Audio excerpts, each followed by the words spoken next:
Isang mapagpalang araw sa inyong lahat, mga boss idol, mga ka-OFW natin dyan, saan ka man panig ng sulok ng mundo ngayon, mag-ingat po tayo, mag-ingat po kayo. Bidyong panonoorin natin kay Miss Midnight Files, medyo mga fantasy to, no? Try natin to, medyo exciting naman to, no? Title pa lang eh, Halimuyak ni Tita, Part 1, no? So doon pa lang alam mo na kung ano yung kahihinatnan nitong story na 'to. Kaya exciting 'to 'no, lalo na sa mapababae man o mapalalaki, exciting 'to. At the end din, paki-subscribe yung channel ni Miss Midnight Files, parehas dito sa atin 'no, kung kayo po ay bago. Libre lang naman po ito, ganito lang naman ang gagawin, i-click lang yung subscribes, kagaya ng may araw natin at i-ano lang yung notification bell, i-click and then hanapin yung all sa taas, click mo uli para whenever na gagawa tayo ng mga ganitong reaction video, unang-una po kayo mano-notify ng libre, no? And then, paki-like na din and then share, no?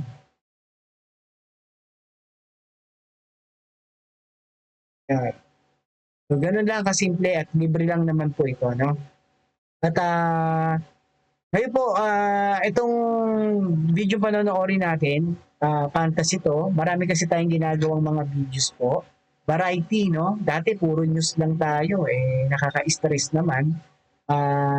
Total entertainment naman tayo. Ginawa natin, nilagyan na rin natin ng mga intriga or mga kung ano yung balita sa mga artista.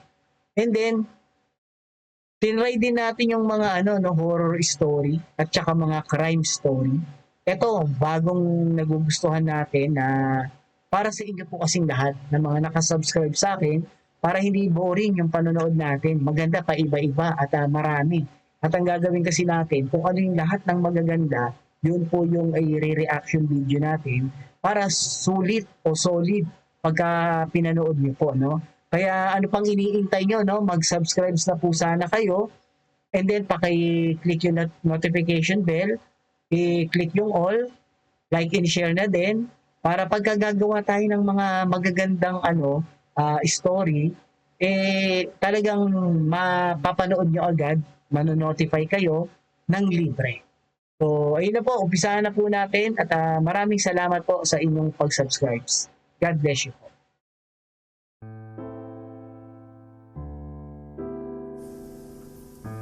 Hi, itago niyo na lang po ako sa pangalang Dwayne. Gusto ko lang pong i-share ang experience ko. Sana magustuhan niyo. First year high school pa lang ako noon. Namulat na ang isipan ko tungkol sa pagpapaligaya. Malaking pamilya kami na nakatira sa isang malaking bahay.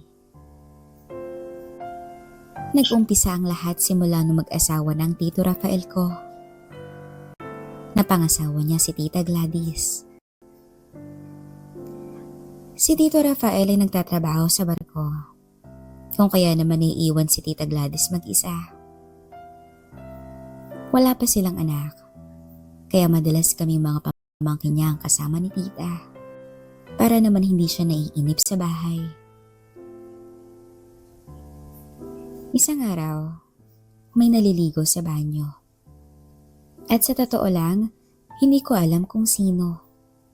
Pero sa kakulitan ng isip ko, sumilip ako sa hindi halatang butas ng pintuan. Nadiskubre ko ang butas na yun bata pa lang kami, habang naglalaro kami ng tagu-taguan ng mga pinsan ko. Pero ngayon ko lang uling ginawang sumilip dito. At nagulat ako sa aking nakita. Tumambad sa akin ang magandang hubog ni Tita. Matangkad ito, mahaba ang buhok, makinis, morena, at malaki ang hinaharap ni Tita Gladys. At habang nag-shower siya, hindi ko namamalayan na nagigising na pala ang nasa ibaba ko. At lalo pa itong nagalit. Nang makita kong marahan na nilalaro ni tita ang kanyang hinaharap habang nagsha-shower.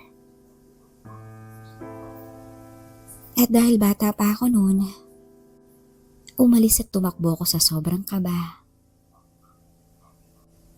Pero simula noon, hindi na nawala sa isipan ko ang ginagawa niya. Simula nung maliwanagan ako at nasarapan ako sa nakita ko. Pagkatapos ng nangyaring yun, doon na nagsimula ang pantasya ko kay Tita Gladys. Halos araw-araw ko inaabangan na magsi-CR siya. Pinag-aralan ko ang kilos niya. At napansin ko na 4 to 5 p.m. ang oras ng pagligo niya. Kung kaya naman pag ganung oras na, uuwi na ako sa bahay para tignan si Tita Gladys. At doon ko rin nalaman na mainit pala si tita. Halos araw-araw siyang nagsasarili. Marahil dahil gawa ng wala ang kanyang asawa para parausin siya. Bawat silip ko sa pagligo niya ay may ginagawa siyang milagro. Sobrang nagiinit talaga ako noon. Kaya naman hindi ko rin mapigilan na magsariling sikap. Kahit pa pinapansin niya naman ako ng normal sa tuwing makikita o magkakasalubong kami araw-araw. Kaya tinigil ko na muna ang pagsilip ko sa kanya. Tamang nood na lang muna ako ng hindi pambata na palabas para mairaos ko ang aking init. Pero minsan, naiisip ko nagapangin si tita. Kahit na alam kong mali ang gagawin ko. Kaya naman kumuha ako ng lakas ng loob. At gumawa ako ng paraan para maisatupad ko ang Advisory nga pala para sa mga nanonood, ating mga boss idol dyan at mga OFW, baka meron mga minor, no? Ito ay hindi para sa mga bata, no? Bali, meron siyang mga pang-adult na mensahe rito, no? Pakisabihan na lang. At maraming salamat. aking plano. 6 p.m. noon. Oras ng hapunan. Halos katatapos lang niyang maligo. At kinausap ko siya. Close naman kami pagdating sa bisyo ko sa barkada. Naglakas loob ako. Sabi ko sa kanya makikipag-inuman ako. At dahil bata pa ako noon, patago lang akong umiinom. Ang sabi ko kung pwede bang makitulog ako sa kwarto niya. Dahil hindi ako pwedeng umuwi ng amoy alak sa kwarto namin. Dahil sama-sama kami magkakapatid na natutulog sa isang kwarto. Pautal-utal at kabado pa ako nung sabihin ko yun sa kanya. At nagulat ako nang tawanan niya ako. Sabay sabing, akala ko naman kung napano ka pa. Utal-utal ka pa eh. Sige. Basta hindi ko na ilalak ang kwarto ko. Bahala ka kung anong oras mo gusto umuwi. Kumatok ka na lang kapag nandyan ka na. At huwag ka magpakalasing ha. Baka naman magsuka ka rito. Biglang nagising ang ibaba ko sa sinabi ni tita. Okay sige tita. Huwag ka na lang maingay ha. Thank you. Sabi ko sa kanya. At tuluyan na nga akong umalis ng bahay. Hinanap ko ang mga tropa para makipag-inuman. Actually, wala naman talagang inuman. Ayan tuloy. Napabili pa ng GSM nang wala sa oras. GSM Blue pa kasi ang uso nun sa batch namin. Okay lang. Basta magawa ko ang goal ko ngayon. Ani ko sa aking isipan. At habang nagiinuman, nasa isipan ko na si Tita Gladys. Kaya kailangan hindi ako malasing at baka mapurnada pa. Kaya naman 10:10 pa lang ng gabi ay naglasing-lasingan na ako at kunwaring inaantok sa upuan. Hindi nagtagal ay naayon na sa plano ang lahat. Napansin ako ng isang tropa at sinabihan na iyahatid na ako dahil nakatulugan ko na raw ang tagay. Pero kunwari, sabi ko na kaya ko pa. At tumayo ako habang gumigewang-gewang at naglakad pa uwi.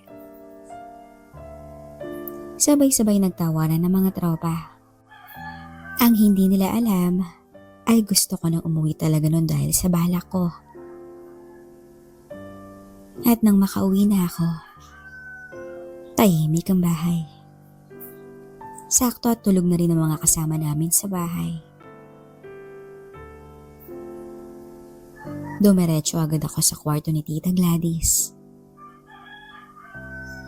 At paghawak ko sa doorknob, hindi nga siya nakalak. At dahan-dahan na akong pumasok sa kwarto niya. Pagpasok ko palang rito, amoy na amoy mo na agad ang bango ng kwarto. Ibang klase ang halimuyak. Napakalinis ng amoy ng kwarto. Para akong malalasing sa amoy. Parang ang sarap humiga habang may kayakap sa malamig na aircon. Saktong-sakto din ang dim light. At nang makita ko na si Tita Gladys, nagwala na ang pagkalalaki ko. Ang sarap ng tulog niya. At napakahat ng dating niya sa silk dress na brown na suot niyang pantulog. Tandang-tanda ko pa yun. Hindi din pala ganun kalaki ang kama nila. Halos good for couple lang. Last time kasi na nakitulog ako rito, ay single pa nun si Tito Rafael. At luma pa ang kama niya nun. Napaisip tuloy ako kung saan ako po pwesto matulog. Pero napansin ko na may pillow sa gitna ng kama. Senyales na sa kama din ako matutulog. Ginawa niya lang harang ang pillow sa pagitan namin habang nakatagilid siyang matulog. May plano rin si tita, no? Pagka maliligo, araw-araw, nagsasarili. And then, syempre, teenager na yung ano niya. Alam na, mga pahiwati din ito. Halos hindi ako makagalaw papuntang higaan dahil kumakabog ng sobrang dibdib ko. Hindi ko alam kung tutuloy ba ako o hindi. Baka kasi bigla siyang magising, magalit at isumbong ako. Pero gawa ng init ko, hindi na ako umatras pa. Bahala na kung anong mangyari sa akin. Dahan-dahan akong humiga sa kama. Pero hindi muna ako gumalaw. Pinakiramdaman ko muna ang sitwasyon. Kung natutulog na ba siya ng mahimbing. Paglipas siguro ng mga 5 minuto, niyakap ko ang unan sa pagitan namin. Oo, yung pillow sa gitna ng kama ang niyakap ko. Para may rason ako na tanggalin yun. At kinuha ko na nga ang pillow papunta sa kabilang side ko. Muli kong pinakiramdaman ang sitwasyon. Kung nagising ba siya. Saka ko dahan-dahan na umuusog. Papunta sa kanya. Na kunwari malikot lang akong matulog. Nang makatabi na ako sa kanya, amoy na amoy ko pa ang halimuyak ng kanyang buhok. Hindi na ako makapagpigil pa. Kunwari niyakap ko siya habang nakapatong ang kamay ko sa hinaharap niya. Pero hindi ko sinakmal. Pinatong lang. At muling inobserbahan. Hawak-hawak ko na ang hinaharap ni Tita Gladys. At nang hindi ko na mapigilan, dahan-dahan pa akong dumikit sa kanya para madikit ko na ang pagkalalaki ko sa maumbok na likuran niya. At dahan-dahan kong dinainan ang hinaharap ni Tita. Talagang sinasapian ako ng init ng gabing yun. Unti-unti ko nang binababa ang strap ng dress niya habang nakadikit ang bibig ko sa batok niya para mahalikan at maamoy ko pa siyang lalo. Nang maibaba ko na ang kanyang strap, humalog palabas ang kanyang hinaharap at dahan-dahan ko ulitong hinawakan hanggang sa nakapako ng korona ni Tita Gladys. Dahilan kaya lalong nagwala ang mani ko. At unti-unti ko nang pinaglaruan ang kanyang korona.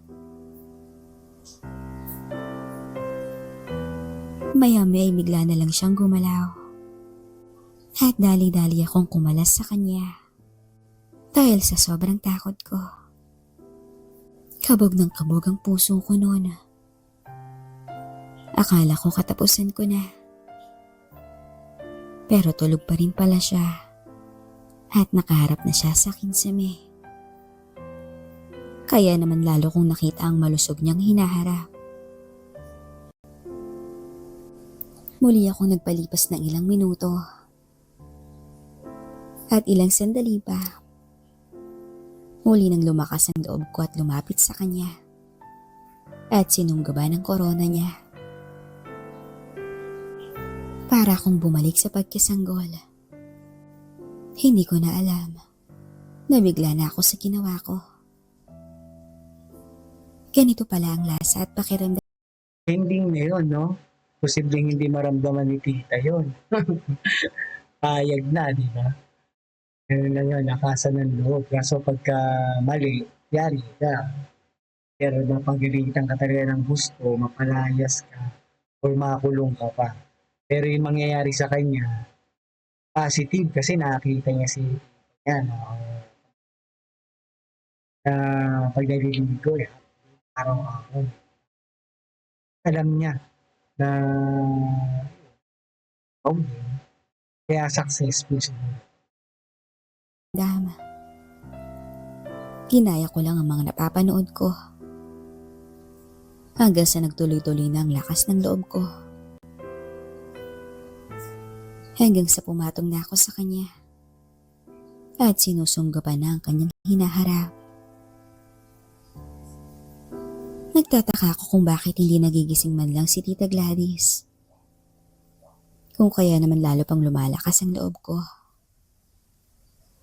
Hanggang sa ibinaba ko na ang kanyang dress. Para akong nasa paraiso nang masulyapan ko ang hinaharapan ni Tita. At ang ganda ng kanyang hubog. Lalo pa akong nag-init. Hanggang sa pati ang pang-ibaba niya ay inalis ko na rin. Bumungad sa akin ang magandang tanawin. Agad ko namang tinanggal ang suot ko at hinarap ko sa kanya ang aking pagkalalaki. Marahan ko tong dinampi sa kanyang pagkababae. At dahil hindi pa ako marunong nun kung ano ang papasukin, naramdaman ko na lang ang kamay ni Tita na itinututok ang aking pagkalalaki sa kanyang lagusan. Halos manginig ang buong katawan ko noon. Marahan akong umulos. Hanggang sa narinig ko na ang pagtili ni Tita. Kung kaya naman binilisan ko. Hindi ko maipaliwanag ang pakiramdam na yun. sobrang saya.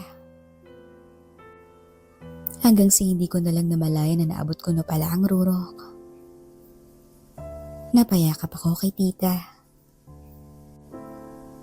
Napalitan ng kaba ang aking nararamdaman. Dahil baka magkaroon ng bunga ang nangyari sa amin ni tita.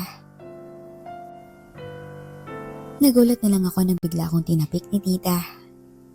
At bumulong siya sa tenga ko. Dwayne, bangon ka na muna dyan.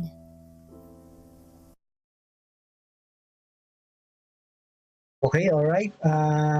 Thanks for watching, no? At okay yung story, no?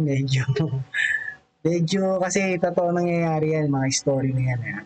Dadala, kagaya nito kay Miss Midnight Files. So, thank you very much. Yung mga ganitong mga nag-researcher at nagagawan natin ng reaction video, sana okay lang na magamit o mahiram itong video niya. No? Para sa ating mga manonood, sa mga boss idol ko dyan at mga OFW, subscribes lang po tayo sa channel niya at dito rin po sana sa ating channel. Malaking tulong po. Paki-like and share na rin. Paki-hit yung notification bell. At tayo po gagawa ng palaging magagandang video assorted o variety, iba-iba, basta magaganda. Para lahat ng mapapanood nyo, sulit, no? Kaya, subscribe na po kayo. God bless you po, no? Hanggang sa muli po, palaging sinasabi ni Tio Paeng, life is short, be happy, and world peace. Nagawa ulit tayo ng mga magaganda pa, no? God bless you po.